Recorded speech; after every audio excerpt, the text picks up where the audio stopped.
Multnomah County Sheriff's deputies made a major bust as part of their ongoing battle against gun violence. They recovered hundreds of firearms in what they say is the biggest weapons seizure in the department's history. Fox 12's Simon Gutierrez is live in Northeast Portland with what it means for the overall picture on gun violence. Simon?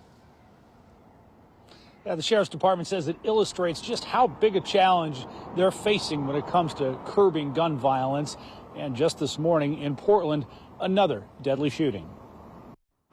Shell casings littered the street Monday morning near Northeast 82nd and Milton in the Madison South neighborhood. 2 people died in the hail of bullets that jarred neighbors from their sleep. Heard multiple gunshots, multiple calibers. I wasn't really exactly sure where it was. I knew it was very close. In a separate investigation, the Multnomah County Sheriff's Department's Special Investigation Unit recovered more than 300 firearms after serving a search warrant at a home in Clackamas County as part of an ongoing drug and firearms investigation.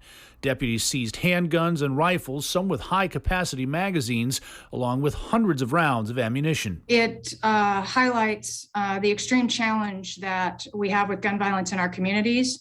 That gun violence has no borders, and that our communities and law enforcement and other system partners need to work together, and that no one agency can solve this problem on its own. But law enforcement's role in reducing gun violence has been roundly criticized over the last several years, particularly in Portland, eventually leading the city council to disband its gun violence reduction team. Royal Harris, a gun violence activist, thinks effective policing is crucial to curbing gun violence. When we talk about gun violence, what we're talking about is a current acute problem that requires a whole different approach. But we're not talking about the system.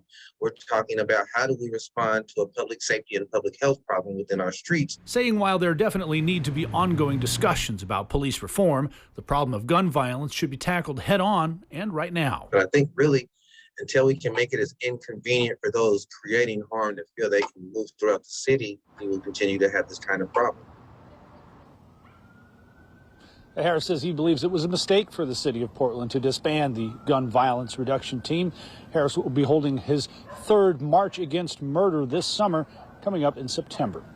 Reporting live in Southeast Portland, Simon Gutierrez, Fox 12 Oregon.